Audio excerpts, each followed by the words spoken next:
We woke up in a dream because Yoshinobu Yamamoto's name's been affiliated with the Phillies yet again, as the Phillies are, quote, in the mix for Yamamoto. More importantly, welcome into this dream that it's another day of PHLY Phillies podcast, another day to have all of you guys joining us here. We also want to welcome in our producer, Bree. So Tyler Zuli's on vacation, out of town.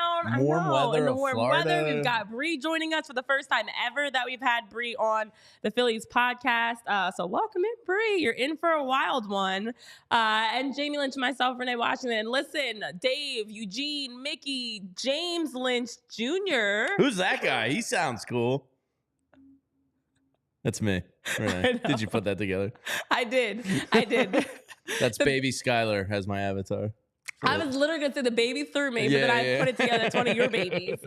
Thank you for the compliments on the boots. You know, it's gotten a little cold outside. Had to mix up the fit today. So I know people were asking how Jamie can get thrown off of the rails today. Don't worry. We've got some wild, crazy topics to get into, and I'm sure we're going to get off the rails a little bit. We also have a special guest joining us today. We're going to have Justin Perry on the show later today, who does a phenomenal job working with a number of different outlets, including Pitcher List, Shot Quality Bets. So we'll have him on. Wow, Eugene Krebs said I sound sick also. Is it that bad? You're a little nasally. Dang it. Wow. We need to get you a nice like chamomile tea. And maybe, do you have a... I'm fine, guys. What the hell is a humidifier? Do you have a humidifier, Renee? I do, and I told you I make a really good tea. Yeah, you're a big tea But I've head. been avoiding making my... I have like a... I meant to actually go to Starbucks today and grab a tea now that I think about it. But I make a really bomb tea that just like knocks everything out. And it's got some special ingredients in it. Mm-hmm. If anybody ever needs some tea, I need one. Yeah. I need my own tea. Yeah, you're going to have to go home and cook yourself up a little tea. Oh, my gosh. That's so weird that you guys all picked up on that. But apparently you really pay attention. All right. Glad you guys pay attention. We're a family here, Renee. Yeah, we notice each other. Literally minutes before the show, James was like, are you getting a cold? I'm like, yes, I am. And every, it's par for the course. Season. Because every woman in my life, and I guess you're a woman in my life now, Yay, been sick over the last like 2 or 3 weeks. And I'm just like Neo in the Matrix, dodging. You're like, not getting a cold today. Stay away, evil. So, Stay away, germs. It makes sense. Meanwhile, it's like, yeah. I told Jamie I'm going to Rudy Gobert his microphone. Tyler, just don't Draymond me. Oh. Well, I get to spend it indefinitely. That dude's going to be facing He needs to see a therapist. a 25-game suspension. He needs some something. counseling. I've been saying this, and I need people to start check. First of all, people need to check on his wife and kids, because I don't know if they're married or not, but I'm just going to say wife. But if he's doing that on the basketball court and just reacting, that stuff doesn't just, I always say this, like when athletes have that like anger management issue, that doesn't just start in a game. He's done that somewhere else. It might not have been physical, but check on his loved ones, because the way he's snapping on, smacking people, like that. He's got some issues. It's insane. Yeah, that's how you are with the germs. You're Draymond greening them. You're like, pop, chokehold, get out of here. All right. Anyways, there was the rabbit hole right there. We are 30 seconds in and already went off the rails. You want to talk about Giannis being a weirdo last night? Oh my God, Jamie, you're still off the rails. The NBA's getting weird, Renee. I actually don't blame Giannis though. Now, I think it was a little excessive that he was sprinting around send to team get the security ball. to go get the ball. Yeah, like you don't need to act like a sprinting spaz. around like he just lost his child. Yeah, like come on. And you stat padded like those last 12 points. Apparently the Pacers have this thing they do, like first points for every rookie, you get the ball. First of all, you lost, so don't know that you need the ball for a game that you lost, even if it is your first points. But Giannis had a career high, a franchise high. He wanted the ball. He deserved it more than first points. I don't disagree, but don't act like a psychopath. I mean, it's uncharted territory. He's never been in this situation before. Just grab the team security guy and you go, hey, go get that effing ball, or there's going to be a problem. Yeah. You don't need to run around like a chicken with your head cut off.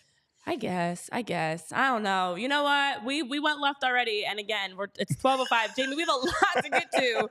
And here we are. We're already talking about all types of stuff. Will was asking how we'd get you off the rails. It's happened, guys. It's happened.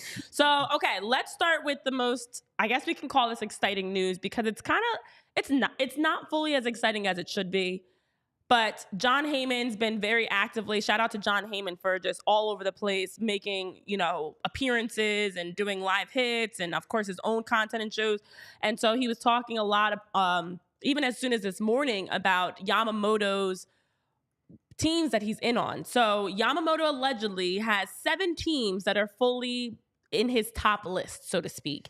One of those 7 teams are the Phillies. The other teams, the Dodgers, the Giants, the Mets, the Yankees, the Red Sox, the Blue Jays. Now, we've heard various reports. AKA no broke boys allowed. We've heard multiple reports. Now, Bob Nightingale said the Yankees are the favorites to land Yamamoto.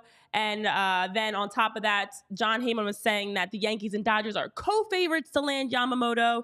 And then we also heard from Dan Clark that Yamamoto was allegedly impressed by the Dodgers presentation, including the support staff in attendance and the rock star group that was in attendance for Yamamoto's meeting. Can you imagine you walk into a room? Now, Yamamoto's not as impressed as we are because these are his friends. These are his everyday people. But Yamamoto had the opportunity to meet with not only the Dodgers, but also in the big 3. He had Mookie Betts, he had Shohei Ohtani, he had Freddie Freeman, all there in attendance as well. I know this tweet went out about Yamamoto's meeting, and it kind of had me like, oh, the Dodgers are not playing around, Jamie. If Bree can flash that tweet up for us, because when I saw this tweet, I'm like, oh yeah, the Dodgers are absolutely a favorite if this is how you're coming into meetings. And Talking Baseball tweeted this out as well as a number of different outlets. But what I liked about what Talking Baseball is they put a picture to it. So now I got to envision, okay, all 4 of these superstars are sitting in the room together. Obviously, with the co-favorites being the Dodgers and the Yankees, Yamamoto's got either the big trio of the Yankees and joining someone like Aaron Judge and Juan Soto, or the big trio of the Dodgers. So he's not going to be as impressed as we are. But it just shows teams are not holding back on giving Yamamoto the full song and dance. So with the Phillies being in the mix, to me, that's like a 3% chance.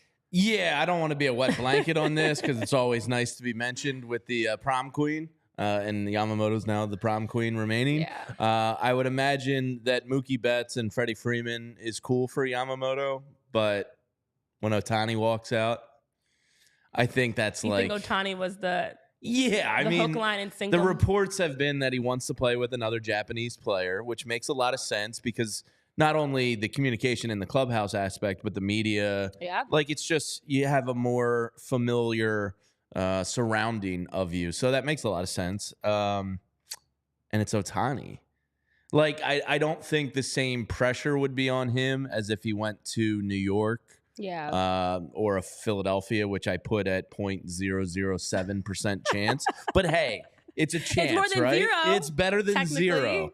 I would imagine when Ohtani walks out, that kind of sealed the deal. Like, I used to think the Yankees were the favorite, and Justin Pieri, who's joining us at 12:30, does follow the Yankees, so we'll talk to him about that. I did think it was going to be New York for whatever reason, but I feel like once you get to L.A., you're living there, you see the weather, you see the good vibes, and then Ohtani walks out as your potential teammate, they're going like, I mean, Japan is going to be all Dodgers fans.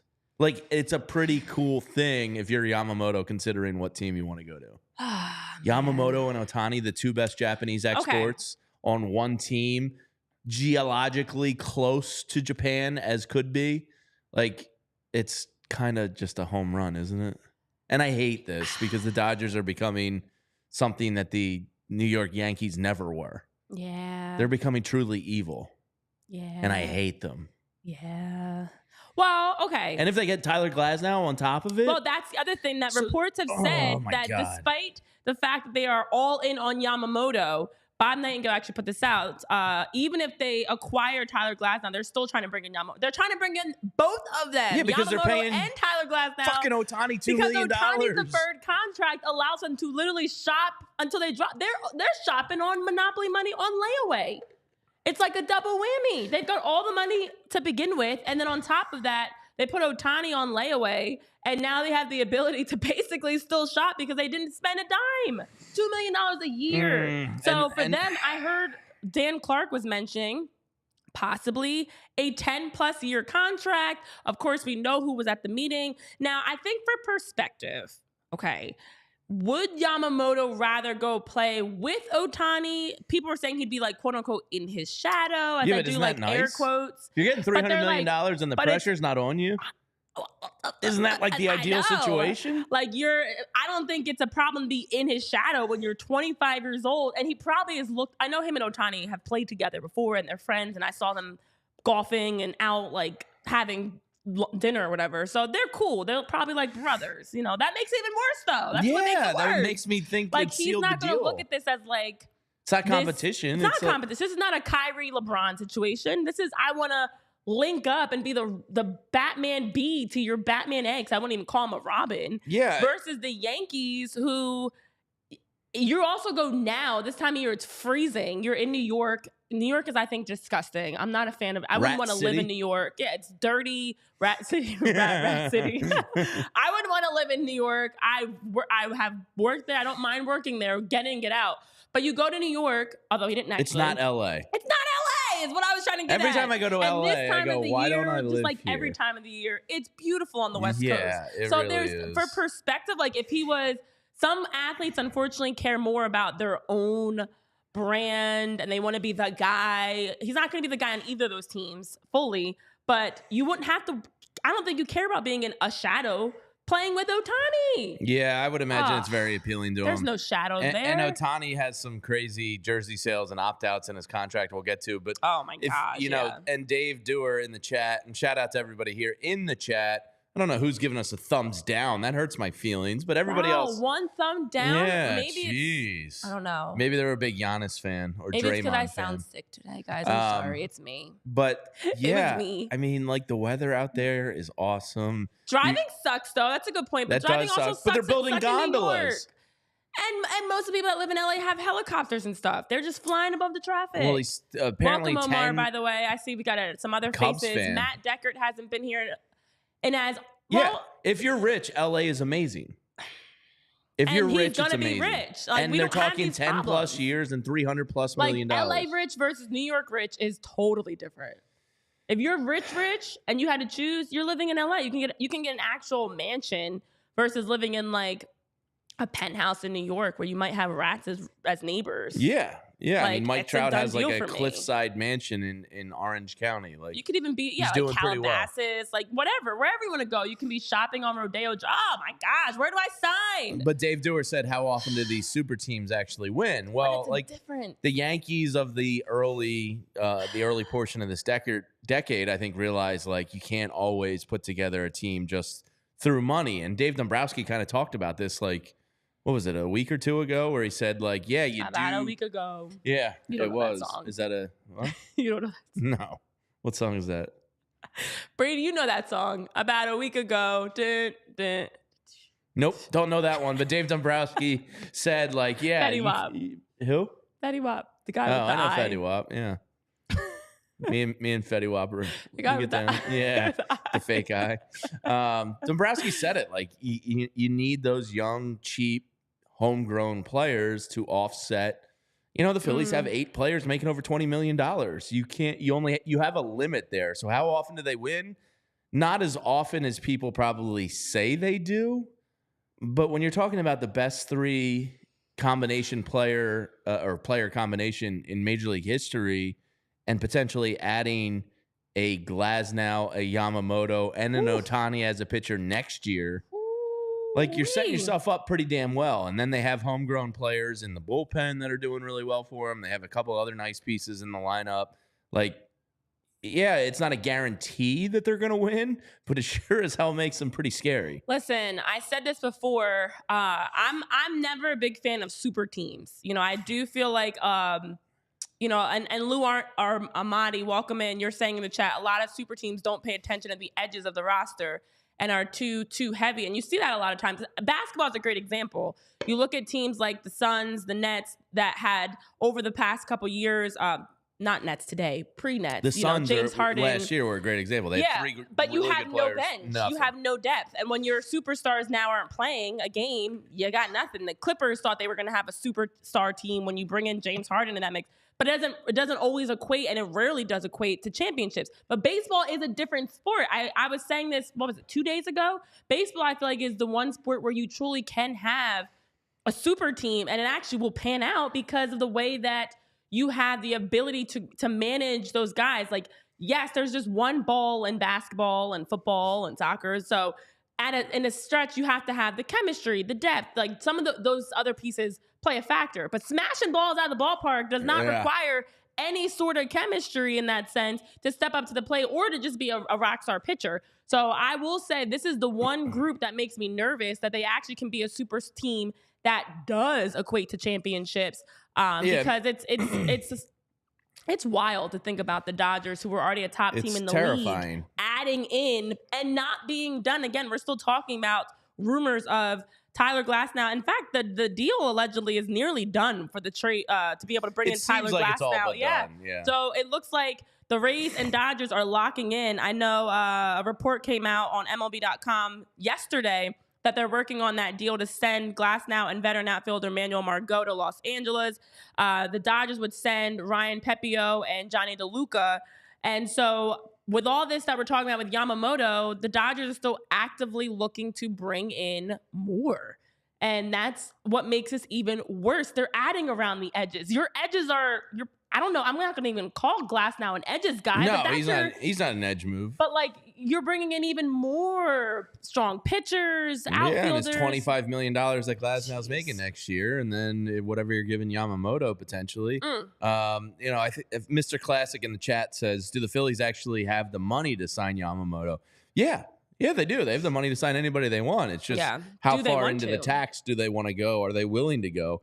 I think they're third in Major League Baseball right now in terms of expected payroll for next year. So they are one of the upper echelon spending teams with those 8 players making $20 million.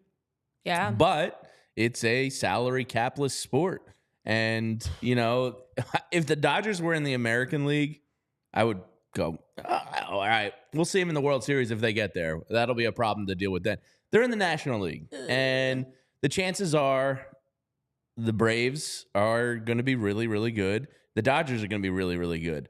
Home field advantage is likely to find their way to one of those two teams. Now, hopefully the Phillies, have a full year of Bryce Harper. Trey Turner doesn't slump. Bohm and Stott and all those edge pieces that are coming up and becoming main pieces have better years, and maybe you can, have that shot at home field advantage. But, yeah, I mean, the National League is most likely going through Truist Park or Chavez Ravine. Yeah, it's definitely a lot. I know. I think was it Cliff Lee in the chat that I saw? No, can you scroll up real quick, Bree, for whose last name is Lee? CJ Lee was talking a lot about CJ Lee. Welcome in, CJ. Was asking some good questions about if the Phillies aren't able to get Yamamoto, who else do you get? I don't think they're going to do anything sexy. The other Japanese pitcher, I know Shota Imanaga, who's a left-handed, has a ERA of 2.66 in his pitching with the Yokohama Bay Stars. He's attracted a lot of attention from teams. I have not seen the Phillies mentioned with him. Unfortunately, not only have the Phillies been a team we haven't seen mentioned with him, he's 28. John Morosi has had reports that allegedly he also has interest from the Dodgers. The Dodgers are just looking to bring everybody in. Yeah. So apparently the Dodgers are among a handful of teams that are showing interest in bringing in Shota Imanaga this offseason. And that's what John Morosi has reported. So the Phillies haven't even, from anything I've seen, haven't had any reports that have leaked them being someone interested in them. So I know he mentioned Blake Snell as someone that the Phillies would go after. I just get nervous, to be honest, Jamie. I know Dave Dombrowski's saying all the right things, that he feels like this club has the ability to run it back with the same roster, and everyone's just going to be better essentially next year. Get a full year, as we mentioned, of Harper. Everyone's going to be better. They're going to have another year under their belt. They're going to be hungry after falling short the last 2 years. Is that enough? I don't know. Baseball's and right weird. Now, it's hard to say because obviously these other teams look flashy. And I think sometimes, myself included, we get caught up in like the flashy deals and the exciting matchups. You're looking at top trios across the league and everything. And it's like, wow, do the Phillies have enough? But it's such a long season and we've got a long time to go before we know an answer to that. But it does make me a little nervous because the Phillies are focusing on building off of last year's group, the youth being quote unquote cheaper on the market. And with other teams willing to spend. Yeah, I don't know. There's not much. I think the only reason they're quote unquote in on Yamamoto is his age, because he's 25. I think the reason they're not in on some of these other people you mentioned is probably because of the age. You know, Yamamoto is so rare that he's 25, and you could potentially get the prime of his career. Mm-hmm. But do the Phillies really want to go another 10? If the Dodgers are offering 10 plus years, so let's say they're offering 11 or 12 years at 300 and I don't know, 15 million or something. And he's got 31 million a year, and he gets to play in a great weather state with, you know, baseball Jesus. Like, I think, you know, my theory on this. I think this is one the Phillies know they have no shot on, but they have money. They're not a broke boy, so they're going to be at the table. They're going to make their presentation that Bryce Harper narrates, and they're going to put on a good front because they know, like, this is a win-win. Yeah, I know. It's a great PR move because you show the fans, like, hey, we were at the table with them. Yeah, that's a good point. But if you know you're not going to get them, then it's just a PR It's like, I know in the chat people were saying the different, you know, who should the Phillies have involved in meetings with Yamamoto to try to sway him this way, and it's like they've had 2 Japanese players ever. Right, and that's So what, like, where are Taguchi and they? Tad, Can they be brought in the meeting? But are they going to have the same weight as Shohei Ohtani? Probably not. And they were here for 1 year each. Yeah. So and they I don't don't think really they're going to be have the best ambassadors to speak on the Phillies. The Yankees have Tanaka in the Yankees hat going out there and doing a pitch. And that means a lot to those guys. It does. So Ohtani, unfortunately, is the trump card to everyone. But I do think it is a PR move if you are able to now say, look, we tried. Yeah, we went after Yamamoto, especially if Yamamoto pans out the way he's projected to. That, hey, we tried to go all in on Yamamoto. We were one of 7 teams in the mix. We had Bryce Harper recorded. We're sprinkling out some reports that were in the mix, knowing good and well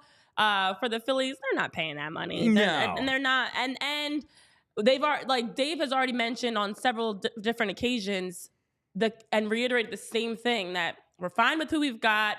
We're not going after any of the superstars, not getting caught up in that. So I'm not expecting that to change. I still want an outfielder added and another bullpen. Still would love an outfielder. Would love an outfielder. But if I had some of that, you know, Yamamoto money to spend, Renee, I would probably take it to Wheelhouse Cards, especially in the holiday season, because Wheelhouse Cards has got you covered with 2 great locations in Wayne and Westchester. They're our go-to sports card, gift, and apparel shop in the Delaware Valley. Their motto is cards and community, because the love of sports unites us all. Even you, Yamamoto, come spend your money at Wheelhouse. They carry all of your favorite card brands like Top Chrome Baseball and Mosaic Football, as well as t-shirts, hats, hoodies, and more. All the gear for the sports fan in your life, including from brands like Mitchell & Ness, 47 brand, Junk Food, Starter, and of course, Shy Vintage Sports. And if you're looking to have your sports card collection graded, well, Wheelhouse offers PSA grading submissions. They also host a ton of different family-friendly events and birthday parties every single month.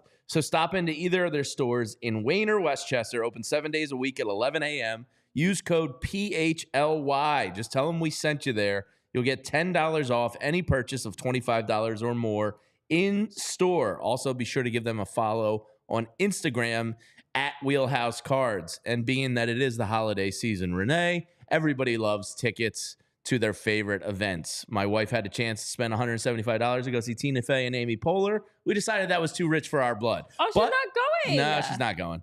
Wow. That was her decision. I said, you make the call, do what you want. But she was just like, that's just the Philly way. We don't spend money to go do things. She was like, that's just a little too much. If it was $125, sure. But Game Time, make sure you download the app, because you can get flash deals right up to the day of your event.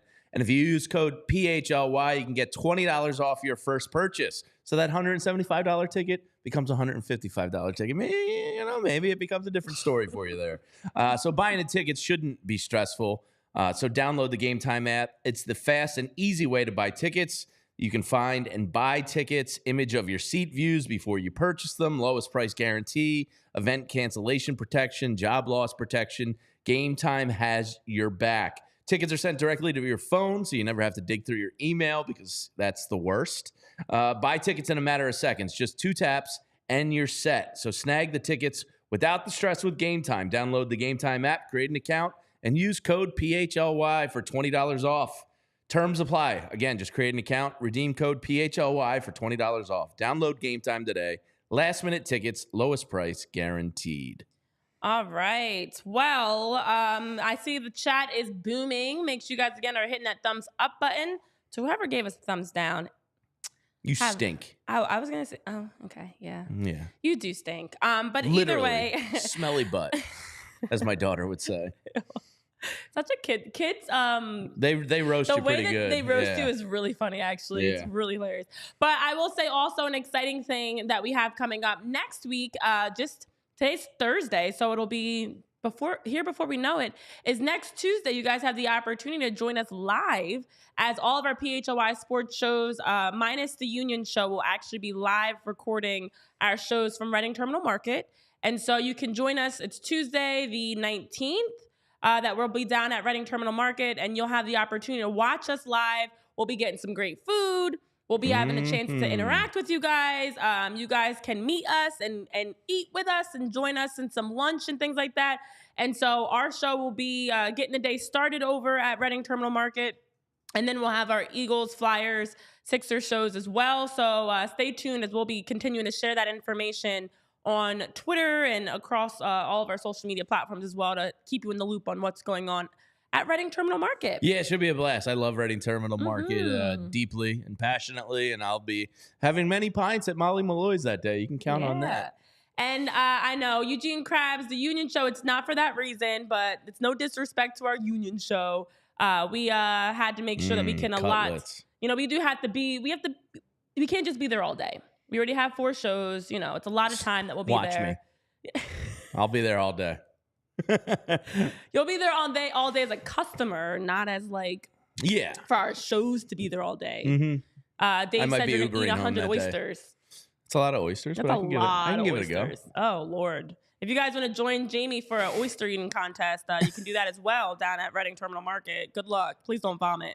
All right. Well, we've talked a lot about Yamamoto and the Phillies, but also with Yamamoto, of course, he's also in the mix for a team like the Yankees, who are co-favorites. So I feel like it's only fitting that our guest for today is someone that can speak on behalf of what it's like to live up in New York and be a Yankees fan and follow the Yankees. We've got Justin Perry going to be joining us here from New York. Justin Perry, who works as a content lead at Shot Quality Bets, also works with Pitcher List as a fantasy baseball writer. Justin has a phenomenal job with all the work that he does across baseball coverage, and probably can give us a little bit more insight on what it's like up in New York right now, especially around the excitement of possibly landing Yamamoto and then the excitement of Juan Soto. So Justin Perry, let's welcome you on in, buddy, as we have a chance to have you join us. Nice to have you here on PHLY Phillies podcast, Justin.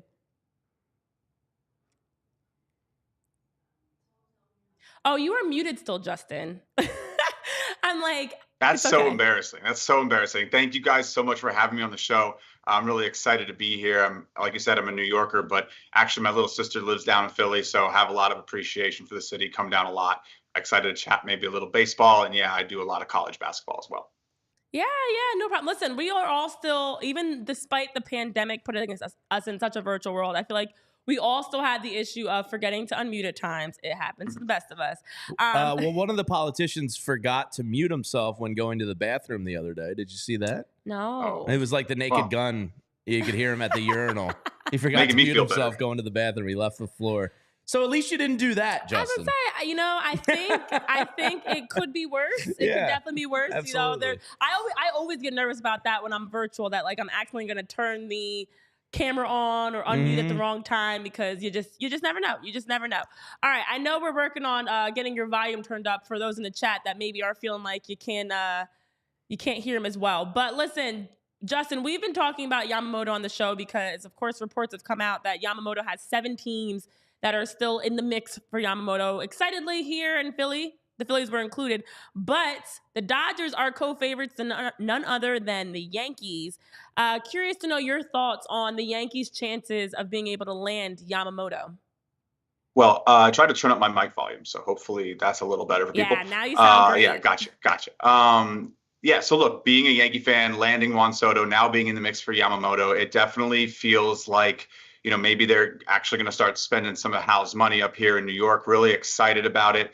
I think they have a really great pitch. I was listening to what you guys were saying, people coming into meetings, being a big part of it. The culture here in New York has definitely been very accepting of Japanese baseball stars. Of course, Hideki Matsui being like one of the first real ones here in this market to, bring home a World Series and be so celebrated here in the city. I think he'll probably be a big part of our pitch as well. Tanaka had an awesome career. And I think, who doesn't want to join the superstar trio with Judge, Cole, and now Juan Soto? So I think there's going to be a big push. The Yankees need pitching. We've seen it. It's what derailed them in past seasons. They couldn't even get out the gate with Montas. Nestor Cortez couldn't stay healthy. It's really what's plagued them down, injuries. So the more depth that we can get here in the Yankees dugout, the better.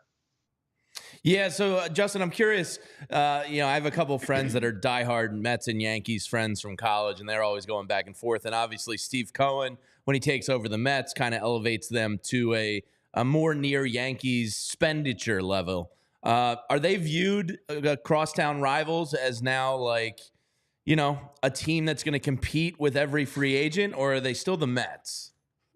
Well, I think they're definitely competitors in the market now, and they've had more success recently. So I'm not going to sit here and blow smoke. The Yankees have a lot to still work on, and they need to get past first, second round in the playoffs before we can start reclaiming some crown and start putting some more rings on that count. I feel like people have been saying 27 for my whole life. It kind of loses its shine, right? But yeah, I think this is a really strong Mets team. The spending has been really aggressive. I think the moves letting, DeGrom and Scherzer both go at the trade deadline is very interesting and shows that they understand what win now needs to be. They cut their losses.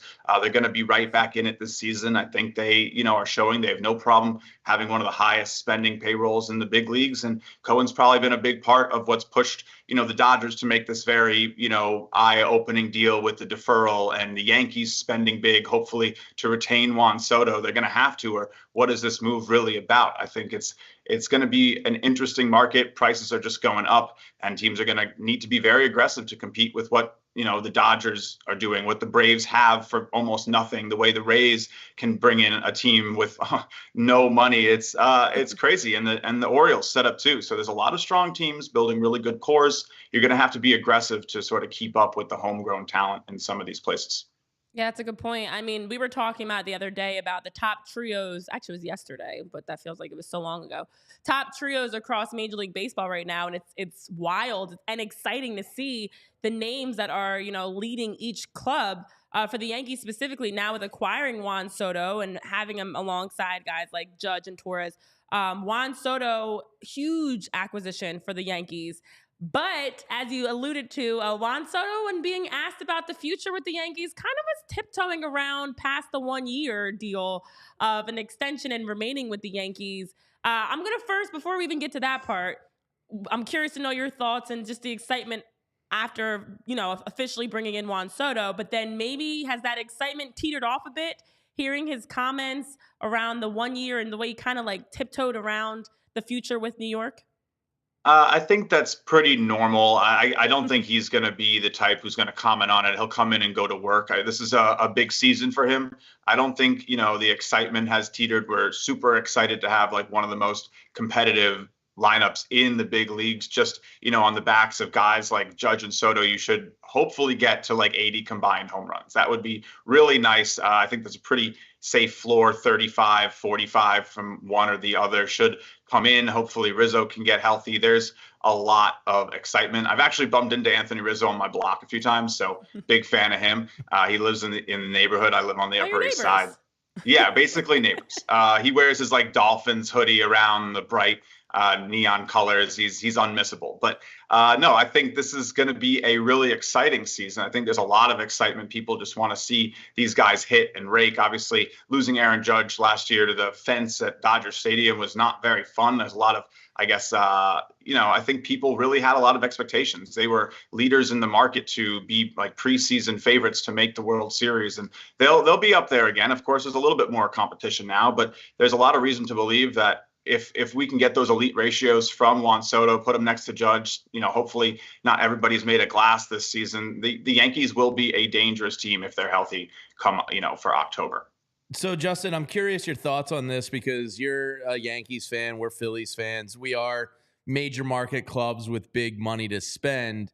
The Ohtani deal and the way it was kind of deferred is only something that big market clubs with big market TV deals can pull off. It's kind of a loophole in the competitive balance tax a little bit, even though they're counted against the tax. They still defer all the payments. Is this a problem for Major League Baseball where they're only going to have, basically 6 to 8 teams more or less every year with a crack at it? Obviously, you have your Rays and Orioles that are developing players at an excellent rate, but can they actually get it done? Or do you believe that Major League Baseball is now pretty much just a 6 to 8 market club kind of thing?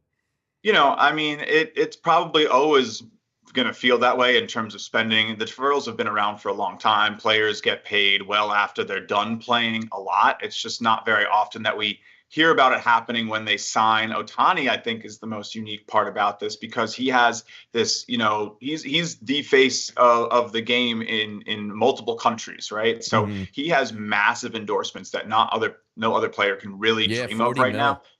Yeah, so he's essentially going to make his salary on endorsements. He can defer it. He can, set himself up for, maybe maneuvering taxes and getting more out of that 60-something million dollars a year later in his life. And it's something I think he specifically is able to do. We don't see the other players in baseball doing it. You don't see Acuna taking this. Maybe later in his career they restructure. You'll see that potentially as these numbers start to rise later in these guys' contracts when they sign big deals. That you could see them continue to defer, and we hear about that, but it's a little more swept under the rug. So I don't think this is really too much of an alarm. I think it's just more out there than what we're used to. So I think it's the same playing field. I wouldn't be shocked to see, Aaron Judge money get deferred down the road. I would expect the Yankees to do that if they want to remain competitive in years 6, 7, 8. There's a lot of money. So it's pretty normal. I think that we'll see the same big teams continue to spend, the same teams sort of stay on the low end, but that doesn't necessarily mean anything. We've seen small teams upset some really hot big teams out the gate. The Braves, were expected to win the whole thing. Everyone was talking about it, myself included. They just can't get past the Phillies. It's a problem for them. I know. So it's not always about necessarily the best roster. It's everything coming together at once. And, championships are just as much about performing at your peak as well as getting lucky and hoping that your opponent isn't too. That's a great point. That's why I'm not always in and sold on superstar teams and super teams that just, bring in all of the big name players and expect they're going to automatically win a title. With that, Shohei Ohtani, as you're talking about, continues breaking some records. Fanatics did release that he became the had the new record for breaking jersey sales in the first 48 hours, passing Messi's sales when he joined Inter Miami. And so Shohei Ohtani, ahead of getting his official introduction with a press conference, it's going to happen later today at 6 p.m. Eastern time, 3 p.m. on the West Coast, where they're going to officially introduce him at Dodger Stadium. Already has jersey sales through the roof, which is why you're able to get those endorsements, why he's able to have, the ability to defer his contract. And with that, the Dodgers now, as we were talking about earlier, still actively pursuing not only Yamamoto, but someone like Tyler Glasnow. They've been rumored to, have a deal that's possibly close to being signed to bring in Glasnow and Margot. As we talk about super teams, are the Dodgers really going to be a super team and pull this off? Do you think that we're going to see them, if not Yamamoto to the Yankees, do you think we're going to see the Dodgers land Yamamoto and others and become a true super team in that sense? I don't really know. I think they're going to do something crazy. And of course, Randy Arozarena rumored to be potentially a part of that deal. Of course, no final details, but very crazy to think about building a team with those names we're talking about on top of, Mookie Betts, Freddie Freeman. They're going to get Walker Buehler back, Tony Gonsolin. These guys, they have so much talent. So again, injuries have sort of been the name of the game in baseball. Who can be healthy, who can get hot. And I think the Dodgers will continue to stack talent to try to make sure that they're in a good place. They didn't have essentially their ace in Buehler, who missed most of this, if not all of the season, I think, right? So they're hoping he's fully ready to go, leading the staff with, Ohtani not pitching this year. He'll be back on the mound hopefully next season, but he'll just be DHing. So there's going to be very interesting to see how the Dodgers handle all this. Of course, not playing the field is a super unique challenge. And you also already have guys who are, a little bit on the older side, needing rest. It's going to be super interesting to see how they pull this roster construction off. I would expect a good amount of rest days and rotations. It's going to be fun. I think they're still going to be that super team. They'll make a signing. They'll be insane. The win total is sitting at like 102, 103, which means there's a very realistic chance they very quickly can get past like 95 wins before you know it. They're going to be dominant. It's going to be crazy. Yeah, I even as a Phillies fan, I'm kind of dying to check them out when they're on national TV every time, because it is good for the sport. As much as we hate super teams, it does put eyeballs on the TV sets, and that's all Rob Manfred and company care about. Now, I think Major League Baseball, Justin, last one from me, I think they did something really cool yesterday in announcing the spring breakout game, which is coming up in March, which is going to put the club's top prospects on a bigger stage and kind of spring training there. And I think it's something that Major League Baseball has been a little slow to come around to get, your everyday fan invested more in prospects around the league and grow these names and faces. What are your thoughts on the spring breakout game that was announced yesterday? I love it. Oh yeah, I'm a huge fan of it. My new favorite. I've been like a fantasy baseball guy since I was in middle school. It was like the first way I got into like sports gaming. It's paved the way for me to become like an analyst. So baseball was always like my first love, and fantasy at its core. So I do a lot of dynasty now that I've been around it for 15 years. And so focusing in on these players, understanding the guys coming up, I think there's so much anticipation in like certain fandoms team to team. The Baltimore Orioles have been sitting here waiting for this hot pot of rookies to kind of come up, and now you're seeing them here. And I do think baseball has a really good chance to highlight these future stars early on and start to build excitement around them. The Rays have Junior Caminero coming up now. There's like a lot of big names that have come up to the big leagues and tried it out, and we saw Grayson Rodriguez and Fat for the Diamondbacks was a huge part of their run. I want to see Jackson Holiday play. Yeah, Holiday's on his way up. I mean, there are so many incredible names bubbling up in the minors that I think it's fun just to track them and see what they're doing and get excited about when they're going to get the call, and rosters start to open. It's a big part of the game, and I think they can make a good show out of it. We've seen G League Unite for the NBA, for example, like that type of stuff is honestly pretty popular and gives more shine to these players, and I think will continue to pave the way for them to get compensated better. It's been something that the MLB has drastically needed to continue to work on, and they've made some steps, but putting them in the spotlight, letting them drive some revenue, I think is going to be good for everybody. Yeah, it definitely is. It's great for baseball. I mean, not only are we having the opportunity to talk about the Dodgers potentially forming a super team with bringing in, I know Josh Hader, Tyler Glasnow, Yamamoto, Margot, all these different names we've been hearing that they're still actively pursuing. Then on the other side, in terms of the next generation and the youth, to hear about this, incredible opportunity for this 4-day event, it's going to be great. It's going to be great. So we appreciate you, Justin, for taking time to join us from New York and being able to shine a light on the Yankees and just your thoughts around the league in general. It's been a pleasure having you here to be able to join us here on PHLY Phillies podcast. Thank you so much for having me, guys. Literally, have me back anytime. I'll make sure my mic's on when I get on stage, and I appreciate it. Just don't go to the bathroom with it still on. Look, least I can do. Again, really appreciate the time. Really fun coming on, and look forward to hearing from you guys soon. Thanks a lot, Justin. For sure. We'll definitely have you back on, Justin. Thanks. Thank you.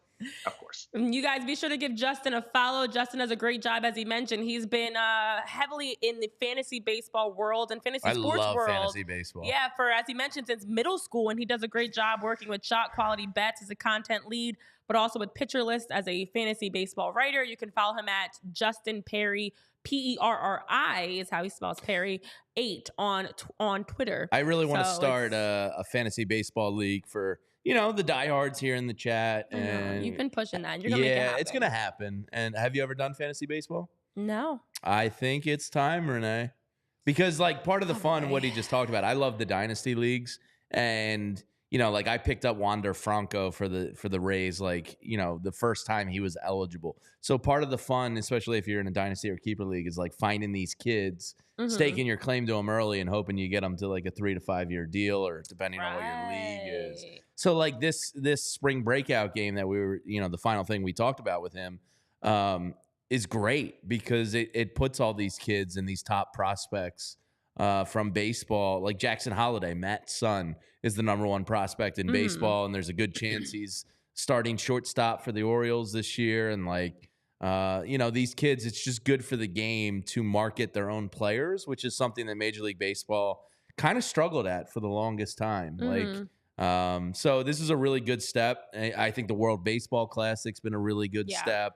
Obviously, now with the recognition of these Japanese and Korean players coming over and getting paid, I think baseball's finally in the year 2023, starting to figure all this stuff out. And, oh my gosh, I love it. And the other part of that was the social media aspect. Forever, they shot down people sharing highlights and this and that. And it was such a stodgy old man game that couldn't advance into the future.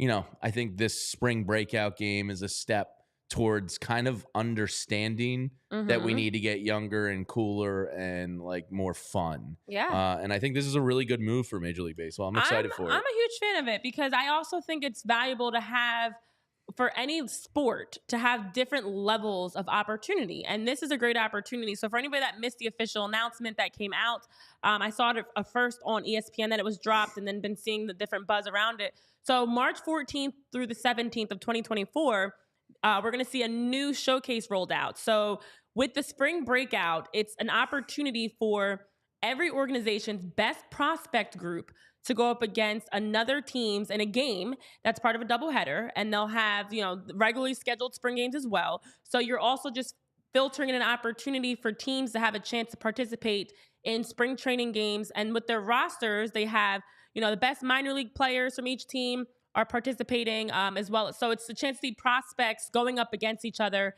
And so it brings top caliber players over to the big league field and a chance to just see what they can do. I know they were talking a lot about how it's going to be a chance to showcase the future stars and give them a chance to, elevate their status and help with their journey to the major leagues. So it's a really cool idea and concept of just bringing in prospects and minor leaguers and giving them a chance to go up against some major league players and showcase what they can do. And I think it's a great opportunity that you can have that crossover. Also, it's great because they're going to have an autograph session and do more fan stuff where now you get to integrate families and fans into it as well. And so I think this whole spring breakouts concept just will add something different where you can have just some fun around it, but also opportunity, which is so needed. That you have these young guys that have a chance to have something to look forward to. This is my chance to show my stuff and show what I can do and participate in a chance to play in somewhat of what will be a meaningful game for them. And somebody, hypothetical man, was wondering who are our breakout guys? I would imagine that's Justin Crawford, Mick Abel, and Aiden Miller. Maybe a Griff McGarry, Orion kind of elevated there, but maybe a De La Cruz. Maybe you send some of those guys out. I think Justin Crawford is going to be the position player that's most coveted to be seen around baseball. And then Mick Abel, January, we're going to do prospect month where we're going to, take the top 20 prospects and deep dive one a day.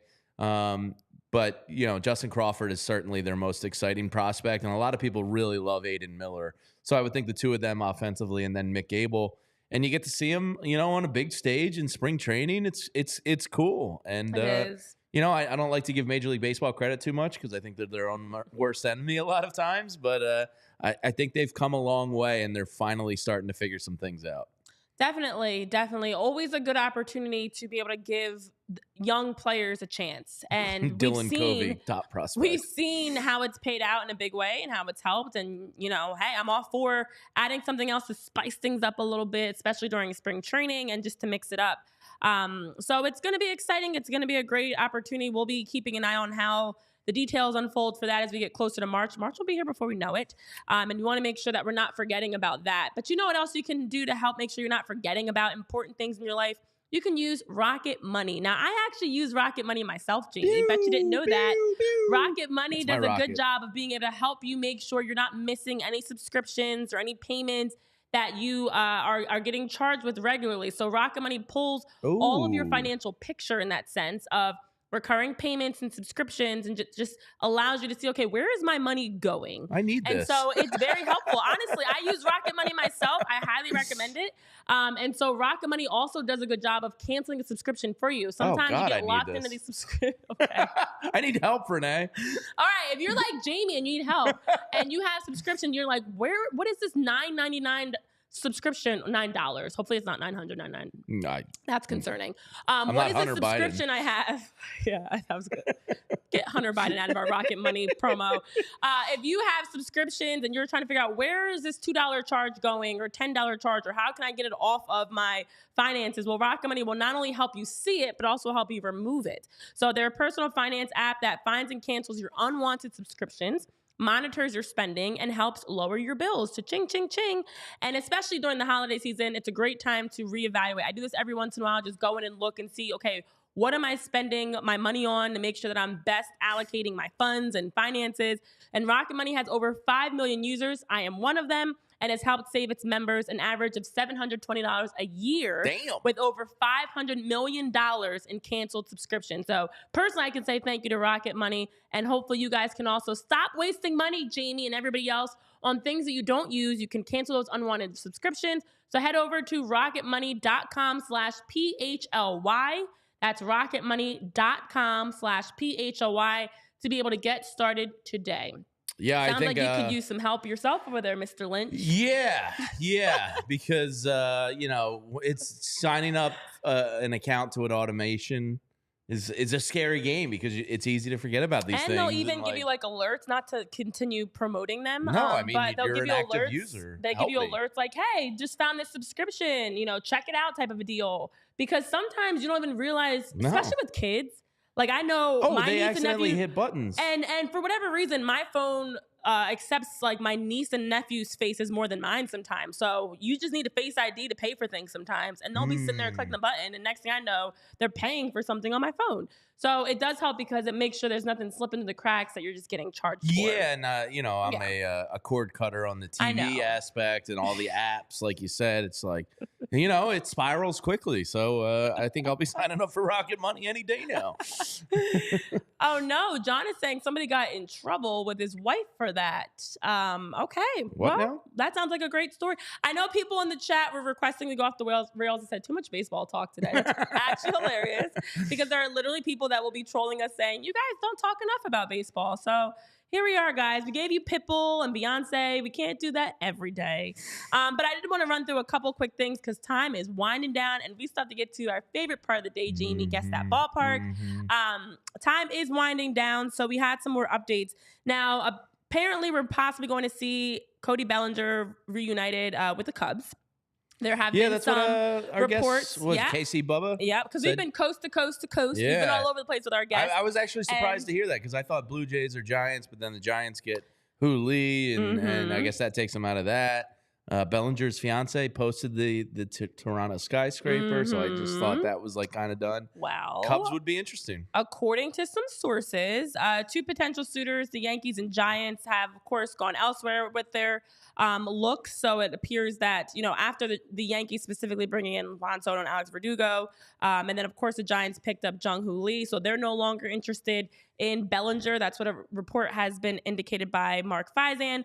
Also, according to The Athletic, Sahadev Sharma, Bellinger's asking price seems to be the issue. And I know we talked about on the show weeks ago, and that's been an issue that's been kind of delaying him getting signed somewhere, and even is delaying the Cubs possibly re-signing him. So according to Sharma, he's saying that he feels like both sides are going to have to kind of renegotiate and figure out how they can make it financially work, because Scott Boras, who is Bellinger's agent, and blood in the water, exactly, is asking. They're asking for a lot. If it's he makes 160 million to 180 million range, maybe that could be more feasible. But to pay more than 200 million for Cody Bellinger is probably not something that teams are looking for.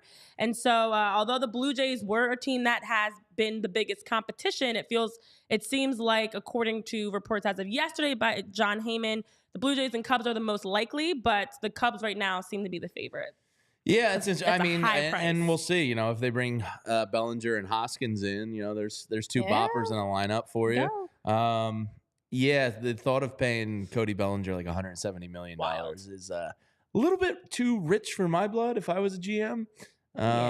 There's still a possibility, that he hasn't figured it out. He had a great year last year. I'm not taking that away, but he had 2 subpar to mediocre years. That's a lot of money you're asking for. Yeah, well, that's why kids become baseball players. Yeah, and then in some sadder news, I know we were going to talk about this a little bit yesterday, and then we ran out of time because we always do. Ronnie Mauricio, promising Mets prospect, tore his ACL. As we were talking about the Mets earlier, the Mets continue to have injuries. Number 4 prospect for them, and tore his ACL in his right knee. Of course, now starts the process for that recovery with surgery and everything. And just some sad news. He sounds like a baseball player, doesn't he? Oh, for sure. That's sure. like sometimes I go name check. Yeah, he sounds like a Major League Baseball. And I mean, regardless of how you feel about a team, you never want to see a player get injured. So he won't be in the spring breakout. Got hurt in the Dominican Winter League game and is going to be out. For the upcoming season. So then we also saw some other exciting news in the home run derby, in the Venezuelan home run derby, that is. I would love to see a baseball game or like a home run in South America. Oh my God. The passion they have for in the stadium for these games, and they just go nuts. International sports, man, be different than ours. Yeah, it really is. We don't do it any justice here. But Ronald Acuna Jr. did his usual in winning. And Yasiel Puig came in second for the second year in a row. Acuna won the home run derby down in Venezuela. That was cool. That was cool to see. He's still out there like, hey, you know what? You guys are talking about Ohtani, but I'm still smashing balls out of the park over here. Yeah, baseball's cool. They just keep playing, even in the offseason. These guys barely, a lot of the Major League superstars, but a lot of the foreign players go home to where it's warm and continue to play. It's not enough, apparently. Yeah, it'd be pretty fun to go down there. Yeah, and then in what would have been his 100th birthday, Larry Doby was honored with the Congressional Gold Medal. That was exciting to see. His son, Larry Doby Jr., accepted it on his behalf. Good friend of Brian Baldinger from the NFL show, Larry Doby Jr. And so down in D.C. at this, almost knocked this table over. Baldy was actually with Larry from D.C. He was posting pictures.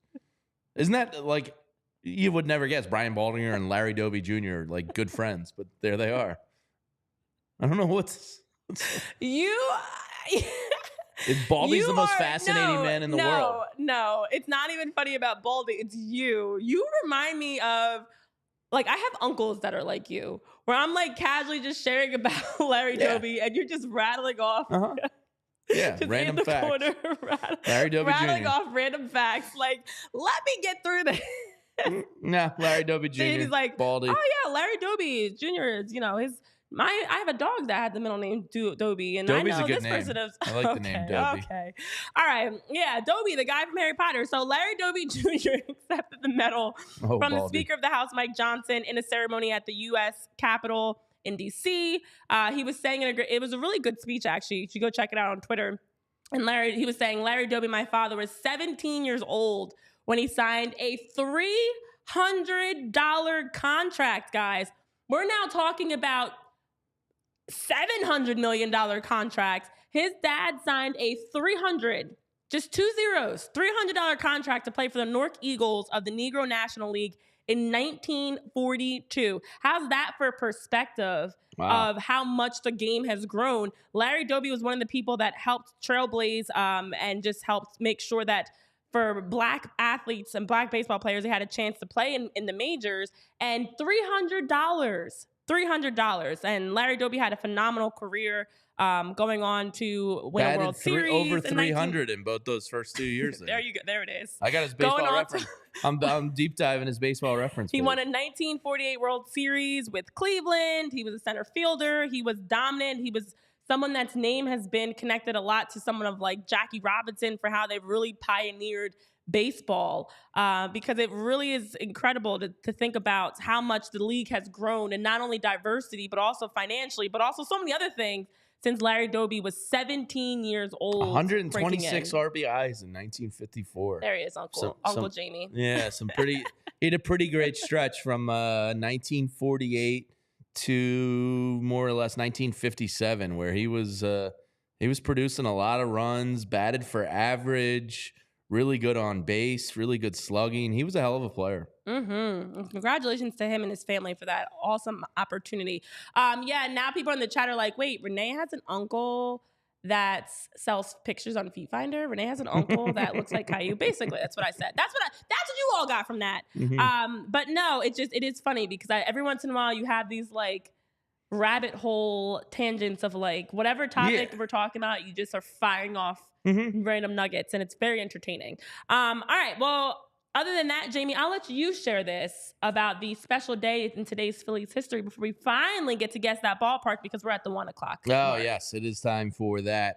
Yesterday in Phillies history was the day they took Shane Victorino in the Rule 5 draft, dating back to, what year was that? 2005, 6? Whatever it was. But today in Phillies history, our own John Foley, and make sure you're checking out his writing on allphly.com, put the tweet out, 12/14/2010. News breaks that Cliff Lee is returning to the Phillies. And you want to talk about like moments as a Phillies fan that just like made you want to run through a wall. Him choosing us after getting traded away and joining Roy Halladay and joining Cole Hamels and, you know, the start of the 4 Aces forming, that was an irrationally fun day in Phillies memory. Like that was just awesome because he chose us. Like he had a taste of it here and he came back. And I know Cliff Lee ended on like this weird end of his career here where he was just kind of like a dick and he was like burping in reporters' faces and then he just disappeared. But like he chose us and it kind of like put the Phillies on the map because most of the people they had gotten had been through trades or homegrown. Cliff was like one of the first ones aside from Jim Thome to like put us back on the map as like, I choose Philadelphia over everyone else. And it was awesome. And it's a shame Cliff Lee kind of fizzled out the way he did here because he gave us some damn good memories during his time. Yeah. I know in the chat you guys are sharing your best Cliff Lee memories, some of them. Some of them more interesting than others, but as you're right, it is. Mickey said he sent drinks to Ruben Amaro that night. That's funny. I mean, it was awesome. Like you were just convinced that the Phillies were going to be this dynasty for the next couple of years, and you know, it didn't really pan out that way. But that was a fun day when you found out Cliff Lee chose us again. Yeah, it is. And as we're talking about history, and we're talking about Larry Doby and Cliff Lee, and Larry Doby as a center fielder who helped to bring diversity and integrated impact in Major League Baseball. Well, also, we did see the Prime 9 come out for center fielders for Major League Baseball Network. Now, we talked about it for second baseman the other day. This is the tweet that they put out and just sharing the list of Prime 9 center fielders. And starting off the list, Willie Mays, Mickey Mantle, Ken Griffey Jr., Mike Trout sits at number 4.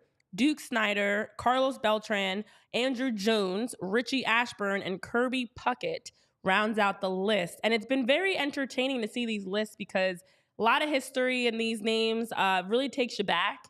And it also really, I love and hate at the same time, comparing across generations because it's such a weird thing that you never know the official answer. There's no right answer. You never know what's, officially correct or not correct. But this list here was a good one.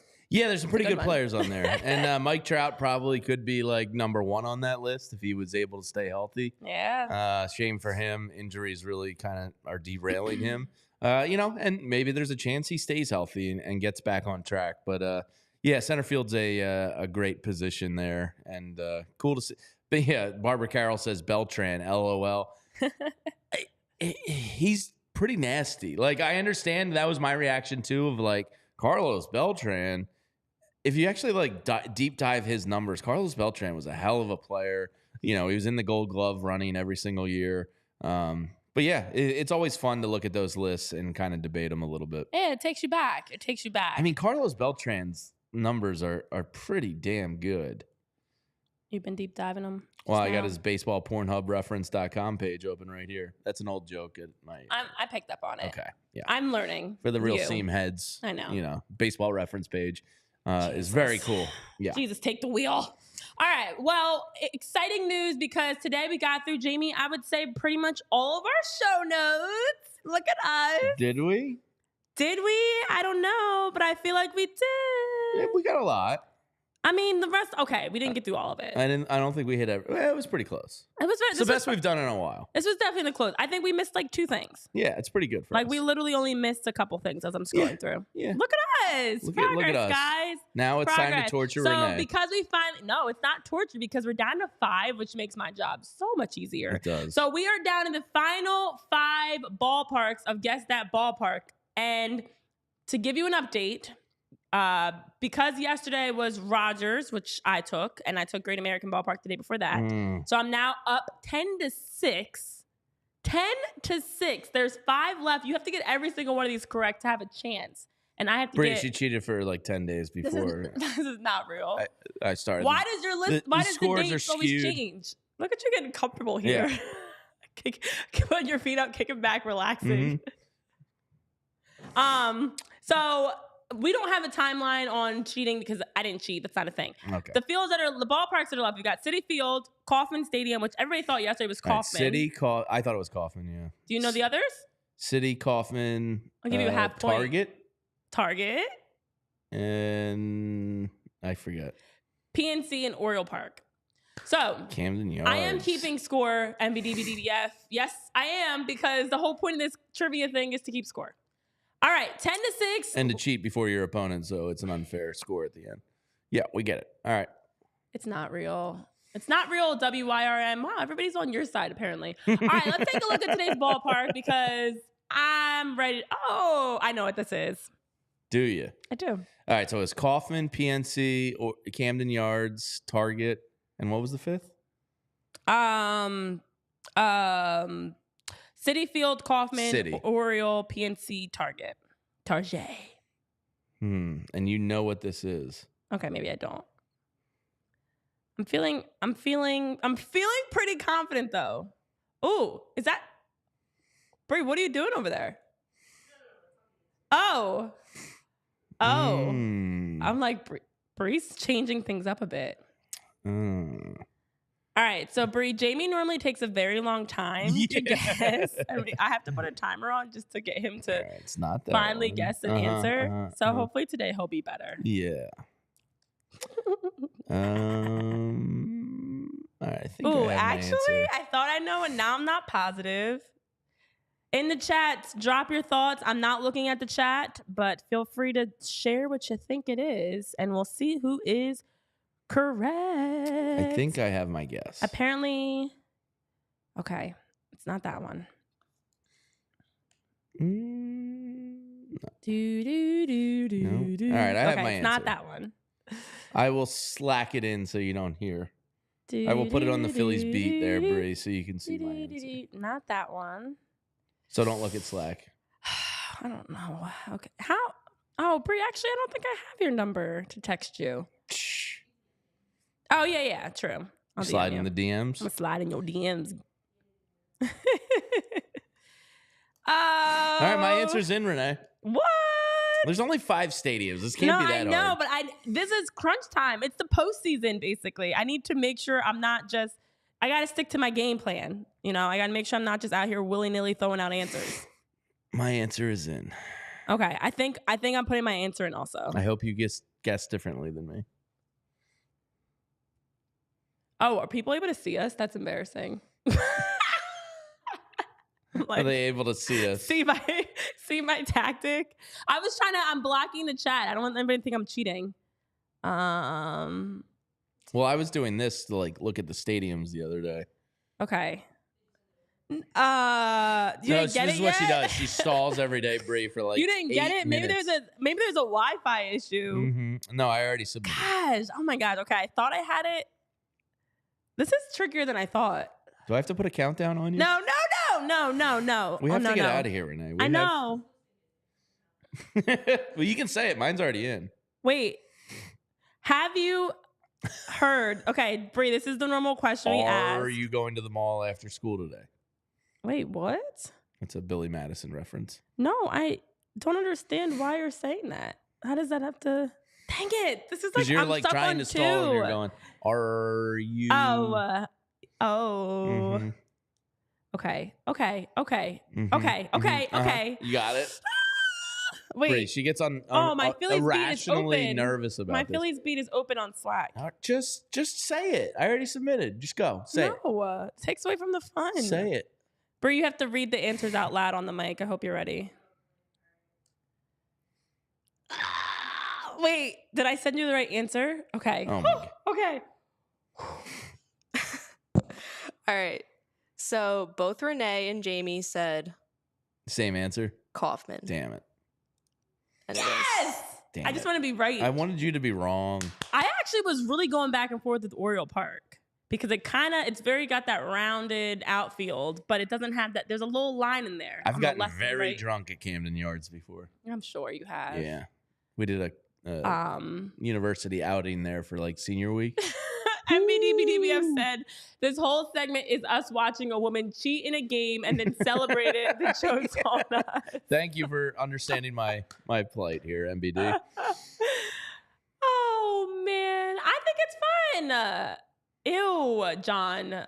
Ew. First of all, that's weird. We're coworkers. I'm not touching your feet. I don't want my feet touched. Like, that's weird. That's so weird. No. All right, listen. Score update for those of us that have not cheated.